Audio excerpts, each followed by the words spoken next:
네, 우리 오늘 말씀은 민수기 26장을 같이 보도록 하겠습니다. 민수기 26장 1절로 4절. 연병 후에 여호와께서 모세와 제사장 아론의 아들 엘르아살에게 말씀하여 이르시되 이스라엘 자손의 온 회중의 총수를 그들의 조상의 가문을 따라 조사하되 이스라엘 중에 20세 이상으로 능히 전쟁에 나갈 만한 모든 자를 계수하라 하시니 모세와 제사장 엘르아살이 여리고 맞은편 요단가 모압 평지에서 그들에게 전하여 이르되 여호와께서 애굽 땅에서 나온 모세와 이스라엘 자손에게 명령하신 대로 너희는 20세 이상 된 자를 계수하라 하니라. 아멘. 민수기에서 두 번째로 나타나는 인구조사의 내용입니다. 첫 번째 인구조사는 1장에 있었습니다. 1장에 있었는데, 그래서 1장과 오늘 26장의 인구조사를 잠깐 먼저 비교를 해보려고 하는데요. 먼저 시기에 있어서는 첫 번째 인구조사는 민수기 1장 1절에 나와 있습니다. 둘째 해, 둘째 달, 첫째 날이라. 두 번째 인구조사, 오늘 26장에서 하게 되는 인구조사는 지금 출애굽한 지 몇 년이 지났습니까? 26장은 40년이 지났다 그랬죠. 40년째 해라 그랬죠. 그래서 대략 8월에서 9월 사이에 있었을 것이다. 그렇게 생각을 하고 있습니다.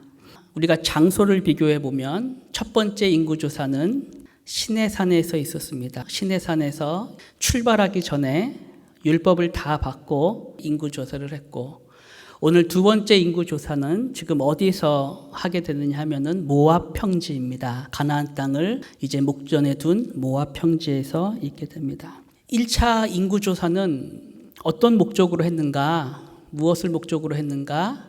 첫 번째는 전쟁을 위한 계수였죠. 군대 편성을 위한 것이었습니다.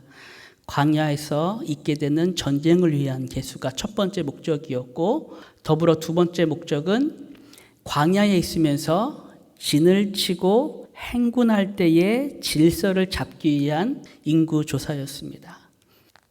두 번째 인구조사는 왜 하게 되었는가? 역시 첫 번째 목적은 같습니다. 군대 편성입니다. 군대 편성이기 때문에 전체 인구를 세는 것이 아니라 여기서도 20세 이상으로 싸움에 나갈 만한 자만 계수를 했습니다. 그리고 26장에 나오는 두 번째 중요한 목적이 나오는데요. 그것은 땅 분배를 위한 계수였습니다. 땅 분배. 이것은 이제 나중에 자세하게 설명을 드릴 텐데요. 여러분들이 받으신 핸드아웃에도 있습니다. 핸드아웃에도 보시면 대략적인 수를 도표로 비교해 놨습니다.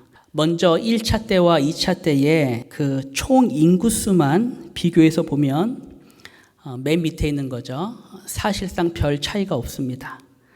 대략 1,800명 차이니까 실질적으로 거의 큰 차이 없이 맞춰진 것을 우리가 보게 됩니다. 우리는 그랬나 보다, 1차와 2차가 차이가 없었나 보다 생각할 수 있지만 사실 여기에는 하나님의 깊으신 은혜가 담겨져 있습니다. 왜냐하면 우리가 이스라엘이 40년 동안 광야에서 어떻게 했는지를 우리가 다 알고 있기 때문에 그렇습니다. 얼마나 폐역을 하고 얼마나 하나님을 원망하면서 지냈는지 저와 여러분들이 잘 알고 있습니다. 실상 이스라엘은 출애굽에서 나오고 나서 얼마 안 돼서 큰 반역을 했죠. 금송아지를 섬겼습니다. 금송아지를 섬겨서 하루에 3,000명 이상이 죽는 그런 일을 겪었는데, 사실 그때 이미 하나님께서 모세에게 말씀하셨습니다. 내가 이 백성들을 다 진멸하겠다. 다 진멸하고 새로운 백성을 주어서 큰 민족을 내게 주겠다. 그렇게 말씀하셨습니다. 나온 지 3개월 만에 이스라엘 백성이 다 죽을 뻔했습니다. 또 나중에 고라의 반역도 나타나죠. 고라의 반역으로 15,000명 이상이 죽고, 또 불뱀 사건이 있어서 많은 사람들이 물려 죽고, 우리가 지난주에 봤던 그 바알볼 사건 때문에 2만 명이 넘는 많은 사람들이 광야에서 죽게 되었습니다. 지금 제가 말씀드린 거는 큰 사건만 말씀드린 겁니다. 큰 사건만 말씀드린 거고, 이 외에도 수많은 원망과 불평이 광야 40년 내내 있었습니다. 우리가 이런 모습을 생각하면 바로 이러한 반역과 폐역 속에서도 하나님께서는 출애굽했을 때의 이스라엘의 인구수와 이제 가나안 땅에 들어갔을 때의 이스라엘 인구수가 차이가 나지 않게 하셨습니다. 그 모든 시간에 이들을 돌보시고 이들에게 은혜를 베푸셨다는 것을 우리가 인구의 수를 통해서 또한 생각을 하게 되는 거죠. 지파별로 보시면 시간이 없으니까 두 가지만 볼 텐데요. 지파별 평균은 대략 5만으로 보시면 됩니다. 5만에서 12지파 그러면 60만이 채워지잖아요. 그래서 대충 평균을 5만으로 봤을 때 1차와 2차를 비교했을 때 가장 인구수가 늘어난 지파가 있고 인구수가 줄어든 지파가 있습니다. 먼저 인구수가 가장 늘어난 지파 므낫세 지파입니다. 므낫세 지파 2만 명이 늘었습니다. 2만 명. 1차 때만 해도 므낫세 지파가 가장 수가 적은 지파 중에 하나였는데 2차 때 계수를 하니까 2만 명이 늘어가지고 평균에 대략 맞춰지는 그런 인구수를 보이게 되었습니다. 반대로 수가 가장 많이 줄어든 지파가 있습니다. 현저하게 줄어든 지파가 있는데 그 지파는 시므온 지파입니다. 무려 3만 7천 명가량이 줄었습니다. 거의 4만에 가까운 인구가 준 것입니다. 1차 때 보면 6만이 거의 6만에 가까웠었는데 2차 때는 2만 2천 명으로 줄게 됩니다. 이 일에 있어서 많은 학자들과 주석가들은 시므온 지파의 이러한 인구 감소가 우리가 지난주에 봤던 바알 부올 사건과 관계가 있다 그렇게 보고 있습니다. 비느하스가 이스라엘 장막에서 음행을 했던 시므리와 고스비를 함께 처단한 사건을 우리가 지난주에 생각했습니다. 근데 이때 처단당했던 시므리는 이스라엘의 수령이라고 그랬죠. 수령인데 어느 지파의 수령이었냐 하면은 바로 시므온 지파의 수령이었습니다. 2차 계수 때 가장 인구수가 줄었던 시므온 지파의 수령이었습니다. 그래서 많은 성경학자들은 생각할 때 이 시므온 지파의 수령이었던 시므온을 필두로 해가지고 시므온 지파의 많은 사람들이 이 바알보올 사건에 가담을 했고 그래서 하나님께서 진노하심으로 연병이 일어났을 때 시므온 지파의 많은 사람들이 줄게 된 것이다 그렇게 보고 있는 것인데요. 우리가 그렇게 생각할 수 있는 하나의 근거가 1절에 보시면 오늘 본문 인구조사를 하는 시기를 말할 때 연병 후에라고 말합니다. 연병 후에. 그러니까 지금 2차 조사는 연병이 일어난 직후에 시행된 조사인데 바로 거기에서 시므온 지파의 감소세가 아주 두드러지게 나타나게 된 것입니다. 그리고 또 한 가지 생각할 수 있는 것은 이 시므온 지파의 인구 감소와 관련해서 한 가지 생각할 수 있는 것이 야곱의 유언입니다. 야곱의 유언. 창세기 맨 마지막에 보면 야곱이 아들들에게 12아들들에게 유언을 하죠. 네, 사실상 유언이라기보다는 하나님의 계시라고 보는 게 맞을 텐데 그 가운데서 이런 말씀이 있습니다. 시므온과 레이는 형제요 그들의 칼은 폭력의 도구로다. 아버지 야곱이 죽기 전에 시므온과 레이의 삶을 말하면서 저들의 칼은 폭력의 도구였다 그렇게 말합니다. 왜 이렇게 말할까요? 무슨 사건이 있었죠? 시므온과 레이이 했던 일 중에 디나 강간 사건이 있었습니다. 디나 강간 사건. 자신의 여동생 디나가 강간을 당하죠. 세겜 사람, 세겜의 추장. 그 사람 이름이 세겜입니다. 세겜의 추장. 세겜에게 강간을 당하는. 그래서 시므온과 레이가 그 소식을 듣고는 잔인하게 복수를 합니다. 세겜 사람들에게 잔인하게 복수를 하는데 할례를 조건으로 해가지고 자기 여동생을 주겠다 말해놓고는 저들이 할례를 했을 때 몰래 들어가서 세겜성에 살던 모든 사람들을 아주 잔인하게 다 살해를 하게 됩니다. 모든 남자들을 다 죽이는 일을 하게 됩니다. 바로 이 일이 시므온과 레이에게는 큰 화가 되었던 것입니다. 비록 여동생의 복수를 위한 명분으로 행했지만 그들이 그 일을 행하기 위해서 하나님과 백성 사이에 거룩한 언약의 표징인 할례를 너무나 잔혹한 살인의 도구로 이용한 것입니다.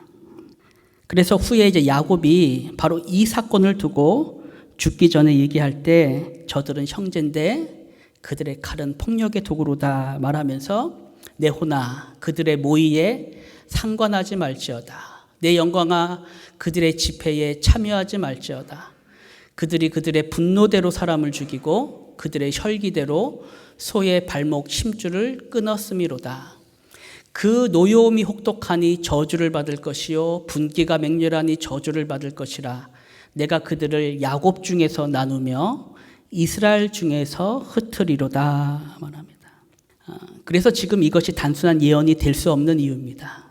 세상에 어떤 아버지가 죽기 전에 아들에게 이런 유언을 남기겠습니까? 저주를 남기고 죽겠습니까? 지금 이 내용 자체는 하나님께서 야곱을 통해서 선포하신 계시의 내용인데 지금 이 예언을 통해서 우리는 오늘 민수기 말씀에서 보게 된 그 시므온 지파의 인구의 감소를 생각할 수 있을 뿐만 아니라 특별히 땅 분배에 있어서 이후에 가나안 땅에 들어가서 땅 분배를 할 때 지금 이 계시의 말씀이 어떻게 이루어지는가를 우리가 또한 생각을 할 수가 있습니다. 나중에 우리가 살펴보겠지만 시므온 지파는 땅을 분배받게 될 때 이 유다 지파 안에 이렇게 시므온 지파가 들어가게 되는데 나중에는 이마저도 이렇게 모여 살지 못하고 다 유대 땅으로 흩어지게 됩니다. 흩어지게 되고 흡수가 되게 되고 이후에는 또 어떻게 되냐면 그 남은 시므온 지파 사람들이 에브라임으로 흩어지고 또 므낫세로 흩어져서 완전히 흩어지게 됩니다. 우리는 이 내용을 보면서 아까 야곱이 했던 이 예언의 계시의 말씀을 생각하게 됩니다. 내가 그들을 야곱 중에서 나눌 것이고 이스라엘 중에서 흩을 것이다 라는 계시를 생각하게 되는 것이죠. 근데 지금 이 저주는 시몬에게만 한 저주가 아니잖아요. 그죠? 아까 누구한테도 했습니까? 이 저주가 동일하게 레위에게도 했었죠. 레위에게도 동일한 저주가 있었습니다. 그래서 레위 지파도 어떻게 됩니까? 나중에는 보면은 레위 지파도 땅을 분배받지 못하고 이스라엘 전국으로 흩어지게 되죠. 전국으로 흩어지게 되는데 그 흩어지는 모습이 시므온과는 달랐습니다. 시므온 지파와는 다른 모습으로 흩어지게 됩니다. 지금 보시는 것은 나중에 레위 지파가 땅을 기업으로 받지 못하고 대신에 이스라엘 48개 지역으로 흩어진 모습을 보여주고 있는 것입니다. 동그란 점들이 레위 지파가 48개의 성읍으로 나누어져 가지고 흩어진 모습을 보여주는 것인데요. 레위 지파는 왜 이렇게 흩어지게 되었습니까? 신명기에 보면은 모세가 죽기 전에 이스라엘을 축복하면서 레위 지파에 대해서 이같이 말씀했습니다. 주의 법도를 야곱에게, 주의 율법을 이스라엘에게 가르치며 주 앞에 분향하고 온전한 번제를 주의 제단 위에 드리리로다 라고 말합니다. 레위 지파도 야곱의 예언과 같이 그렇게 흩어지게 됩니다. 흩어지게 되는데 그들의 흩어짐은 지금 보시는 것처럼 그 목적이 주의 법도를 이스라엘에 가르치고 성막에서 섬기면서 온전한 번제를 주 앞에 드리기 위한 일로 흩어지게 된 것입니다. 그러니까 우리가 생각할 수 있는 거죠. 왜 레위의 흩어짐은 시므온의 흩어짐과 달랐는가? 왜 레위인들의 흩어짐은 저주가 아니라 복의 모습으로 이렇게 흩어지게 되었는가 생각했을 때 그 이유를 성경에서는 금송아지 사건을 말하고 있습니다. 금송아지 사건 때 전에도 말씀드렸죠. 금송아지 사건 때 레위 지파가 하나님의 편에 서서 범죄한 자들에 대한 심판의 도구가 되었습니다. 그때 하나님께서 레위 지파에게 말씀하실 때 오늘 여호와께 너희가 헌신하게 되었다. 그가 오늘 너희에게 복을 내리실 것이다. 그렇게 말씀하셨습니다. 지금 이 말씀은 레위 자손이 헌신함으로 하나님의 저주를 복으로 바꿨다. 그런 내용이 아니라 그렇게 진노 중에라도 긍휼을 베푸시는 하나님께서 마땅히 저주를 받아 흩어져야 할 그 레위 백성들에게 은혜를 베푸셔서 그들에게 임한 저주가 복이 되게 하시고 저들이 그 복 안에서 하나님 편에 서서 헌신할 수 있는 그런 은혜의 모습이 나타나게 하신 것입니다. 바로 이 레위지파가 받은 복의 내용이 저와 여러분들이 받은 복의 내용입니다. 동일하게 죄로 인하여 하나님의 진노를 받아야 마땅할 우리가 그리스도 안에서 복을 받게 됐을 뿐만 아니라 이제는 그 안에서 하나님 편에 서서 주의 말씀 안에서 헌신하는 삶을 살아갈 수 있는 그런 은혜의 삶으로 저와 여러분들도 초청이 된 것입니다. 레위 족속이 받은 은혜의 실체가 이제 저와 여러분들의 삶 속에서도 동일하게 나타나고 있다라는 것을 우리가 말씀 속에서 기억을 하게 되는 것입니다. 그래서 이제 우리가 다시 본문으로 보시면은요, 본문으로 돌아가서 보시면 오늘 인구조사의 중요한 목적 중에 하나가 땅 분배와 관련됐다 그렇게 말씀드렸습니다. 땅 분배. 그래서 본문에는 이제 땅 분배와 관련된 중요한 원리가 두 가지로 교훈이 되는데요. 두 가지 원리가 나타나고 있는데 기본적으로 이스라엘의 땅 분배는 어떻게 이루어졌죠? 기본적으로 이스라엘 땅 분배는 제비뽑기로 했죠. 제비뽑기. 근데 이 제비뽑기와 더불어 한 가지 중요한 원리가 또 나타나는데 여러분 본문 51절을 한번 보시겠어요? 51절. 이스라엘 자손에 계수된 자가 60만 1730명이었더라. 여호와께서 모세에게 말씀하여 이르시되 이 명수대로 땅을 나누어 주어 기업을 삼게 하라. 수가 많은 자에게는 기업을 많이 줄 것이요 수가 적은 자에게는 기업을 적게 줄 것이니 그들이 계수된 수대로 각기 기업을 주되 오직 그 땅을 제비 뽑아 나누어 그들의 조상 지파의 이름을 따라 얻게 할지니라. 여기에 땅 분배의 원칙이 나타나 있습니다. 계수된 대로 기업을 주되 그 땅을 제비 뽑아 나누어 주어라 그렇게 말합니다. 여러분 어떻게 이렇게 할 수가 있죠? 어떻게 제비를 뽑아 나눠주는데 인구수대로 땅을 줄 수가 있을까요? 이 두 가지를 우리가 종합해서 생각을 해보면 제비 뽑기를 통해서 먼저 각 지파별로 저들이 거할 땅의 위치를 정하게 하는 것입니다. 땅의 위치. 제비 뽑기를 통해서 지파별로 어느 곳에 거하여 살지를 정하게 한 후에 그 다음에는 인구수에 따라서 그 땅의 크기와 면적을 나누어 배분하는 방식으로 이 일이 이루어졌을 것이다. 우리가 생각을 합니다. 그러니까 제비 뽑기는 땅의 위치와 관련된 것이고 그 다음에는 각 지파의 종족수를 따라서 그 면적과 크기를 조정해가는 그런 과정이 있었다라고 우리가 볼 수가 있는 것인데 이 내용은 우리가 나중에 이후에 다시 한번 보게 될 거라 생각합니다. 하나님께서 이러한 원칙으로 이스라엘의 땅 분배를 말씀하셨는데 사실상 이러한 원칙은 오늘날 세상에서는 발견할 수 없는 원칙이죠. 오늘날 세상에서 누가 인구수에 따라 땅을 줍니까?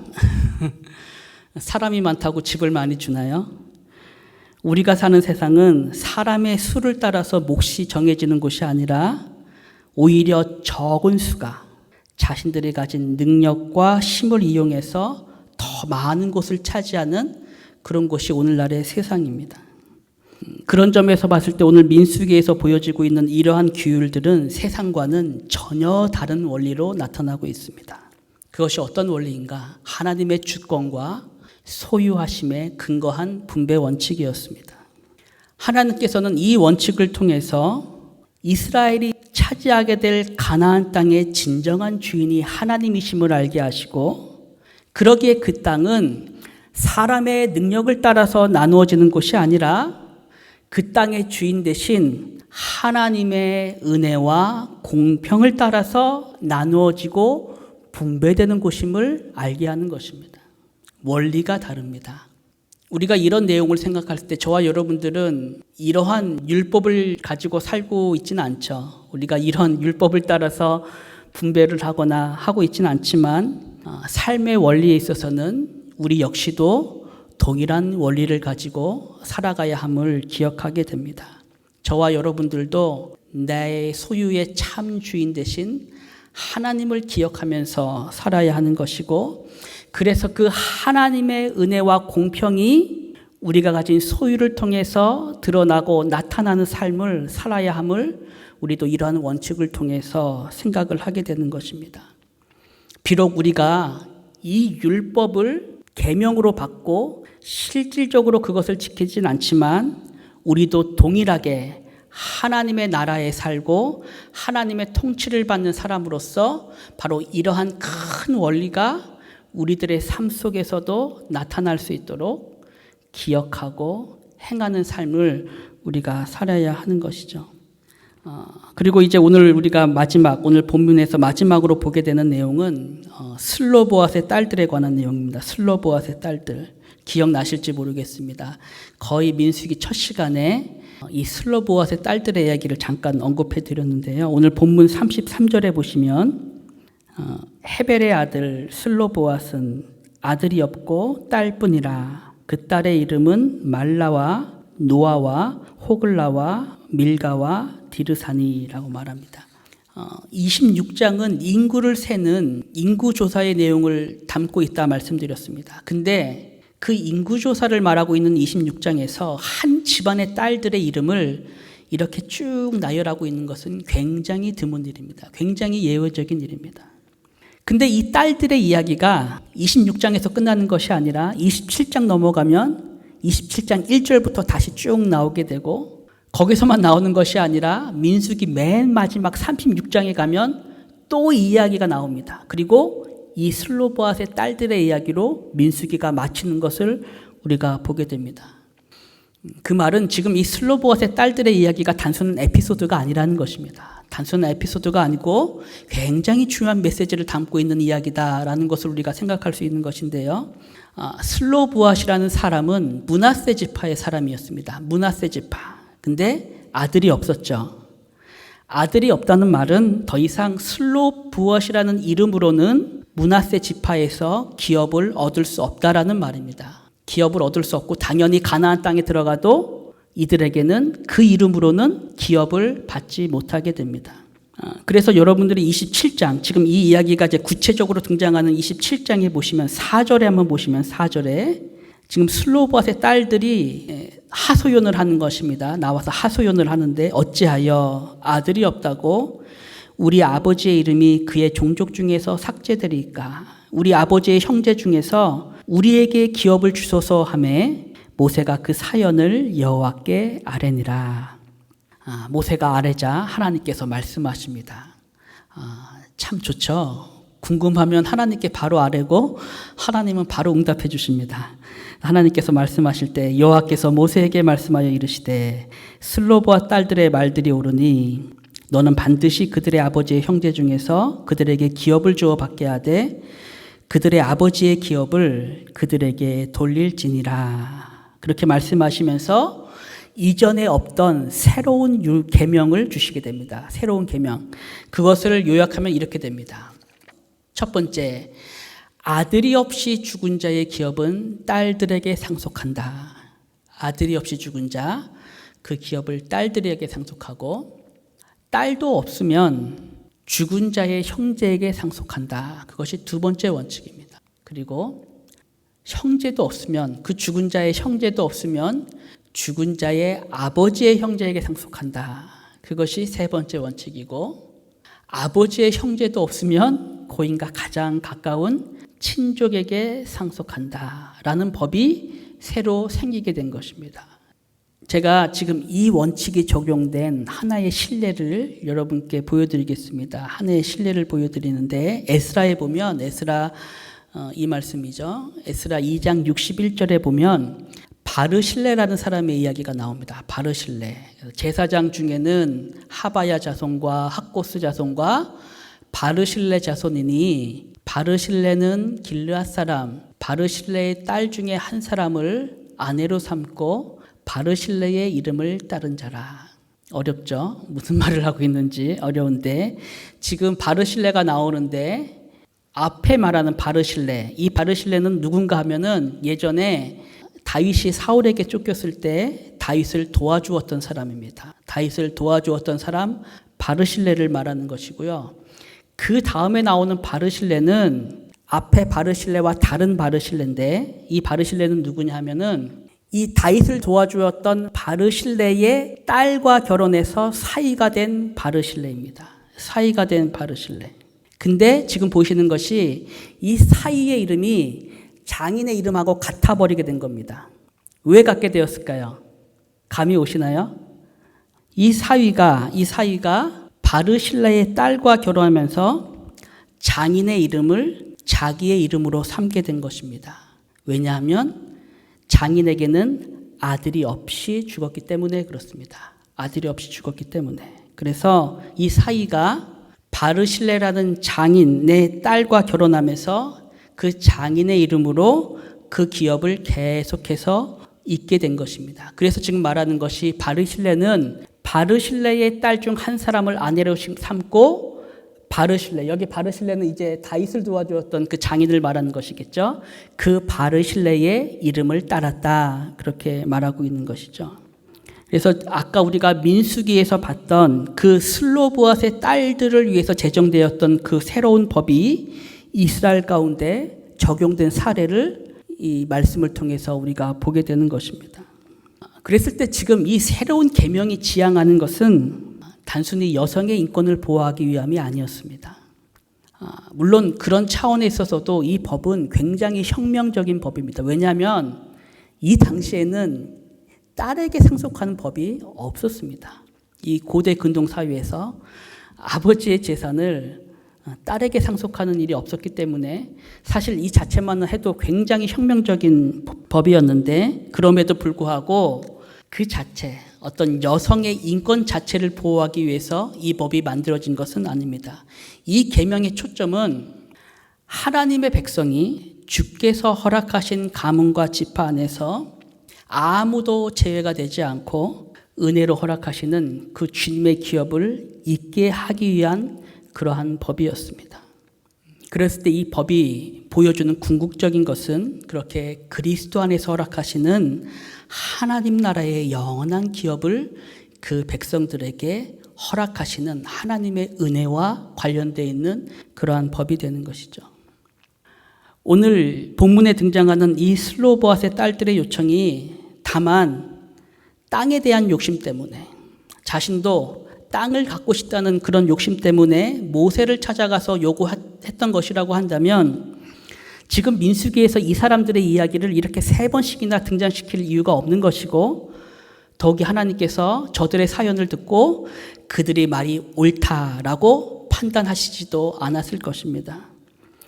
민수기에서 이 이야기가 의미가 있는 것은 그렇게 아직 가나안 땅을 밟지도 못한 그 상황에서 이 사람들이 장차 하나님께서 은혜로 그들에게 허락하실 그 기업을 바라보면서 자신이 속한 지파의 이름으로 그것을 받아 누리기를 간절히 원했다는 것에 있습니다.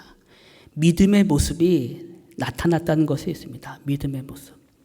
새로운 세대 가운데 그 기업을 향한, 하나님께서 허락하실 기업을 향한 소망과 믿음의 모습이 나타났다는 것에 의미가 있는 것이죠.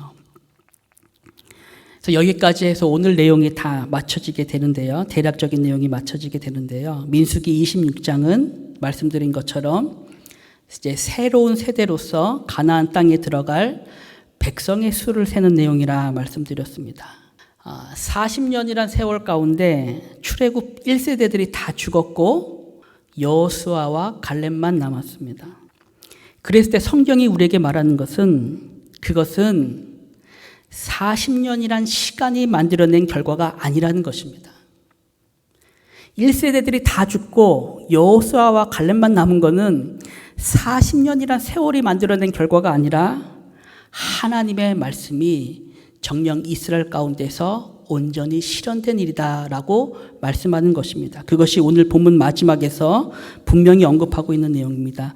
26장 63절을 보시면요. 26장 63절부터 보시면, 이는 모세와 제사장 엘르아셀의 계수한 자라. 그들이 여리고 맞은편 요단가 모압 평지에서 이스라엘 자손을 계수한 중에는 모세와 제사장 아론이 시내 광야에서 계수한 이스라엘 자손은 한 사람도 들지 못하였으니, 이는 여호와께서 그들에게 대하여 말씀하시기를 그들이 반드시 광야에서 죽으리라 하셨습니다. 이러므로 여분나의 아들 갈렙과 눈의 아들 여호수아 외에는 한 사람도 남지 아니하였더라. 40년이란 세월 속에서 출애굽 1세대들이 다 죽게 된 것은 40년이란 시간이 만들어낸 결과가 아니라 가데스 바네아에서 저들이 보였던 불순종에 대해 하나님께서 말씀하신 그 말씀의 온전한 성취라는 것을 이제 가나안 땅에 들어갈 2세대들에게 분명히 말씀하시는 것입니다. 40년 전에 20세 이상으로 개수된 사람이 60만이 넘었습니다. 60만. 근데 그 60만 가운데서 40년이 지났을 때 남은 사람은 단 2사람입니다. 여호수아와 갈렙. 그 일은 하나님께서 말씀하신 그대로 이루어진 것이죠. 모두가 죽고 믿음의 정탐보고를 했던 그 여호수아와 갈렙만이 남아서 하나님께서 허락하신 약속의 땅에 들어갈 수 있는 은혜를 얻게 하신 것입니다. 그래서 여호수아와 갈렙은 바로 그 말씀의 산 증인으로 지금 2세대, 출애굽 2세대 앞에 지금 서 있는 것입니다. 저와 여러분들의 삶도 동일하게 이 하나님의 말씀 안에 있습니다. 성도는 성경을 통해서 하나님께서 우리에게 허락하신 모든 말씀이 성경 말씀 그대로 우리들의 삶에 이루어질 것이다 라는 것을 믿는 사람들입니다. 그래서 때로 우리는 하나님의 말씀 앞에서 두려움과 경외함을 가질 뿐만이 아니라 또한 그 말씀 때문에 우리가 당한 모든 상황 속에서 낙심하지 말고 믿음의 담대함과 용기와 참된 소망을 또한 가질 수가 있게 되는 것입니다. 마지막으로 우리는 말씀에서 땅 분배의 원칙을 봤습니다. 땅 분배 원칙. 2가지 원칙이라 그랬죠. 첫 번째는 제비를 뽑는 것이고 두 번째는 인구수를 따라서 나누어 갖게 하는 것이다. 지금 이 원칙이 보여주는 중요한 교훈이 있습니다. 그것은 가나안 땅에 들어가 살게 될 이스라엘의 삶은 이제 그들이 받은 기업을 더 넓혀가는 싸움을 싸우는 것이 아니라 하나님께서 내게 주신 기업으로 만족하고 그것에 감사하며 사는 삶이다라는 것을 우리에게 보여주는 것입니다. 시편의 말씀처럼 내게 줄로 재어주신 구역이 아름답고 그 기업의 실로 아름다움을 고백하며 사는 것에 가나안 땅에 들어간 이스라엘 백성들의 삶이 있습니다. 그들의 땅을 넓혀가고 더 얻기 위해서 싸우는 삶이 아니라 하나님께서 내게 줄로 재어주신 구역이 얼마나 아름다우며 그것으로 만족하며 감사하는 삶이 그 땅에 들어간 참된 백성의 삶이라는 것을 우리에게 보여주는 것입니다. 지금 이 말씀은 재상 증식을 위해서 노력하지 말라 이런 말씀이 아닙니다. 다만 그것이 성도에게 있어서는 삶의 이유가 될 수도 없고 삶의 목적도 될 수 없고 하나님만이 오는 세상과 이 세상에 있어서 저와 여러분들의 유일한 기업이 된다라는 것을 말씀으로 교훈하고 계시는 것입니다. 그런 점에서 구약 성도의 삶과 신약 성도의 삶은 나뉘어지지 않습니다. 비록 저와 여러분들이 땅 분배의 원리를 규율로 삼아서 지키며 살고 있지는 않지만 아까 말씀드린 것처럼 동일한 원리, 그 율법이 보여주는 동일한 하나님 나라의 원리를 따라서 저와 여러분들의 모든 삶 속에서 하나님만이 우리들의 삶의 기업이시고 주인이시고 소유자이시고 그래서 우리들의 삶은 우리가 가진 것으로 하나님의 은혜와 공평이 보여지는 그런 삶을 살아야 한다라는 것을 말씀을 통해서 교훈받게 되는 것입니다.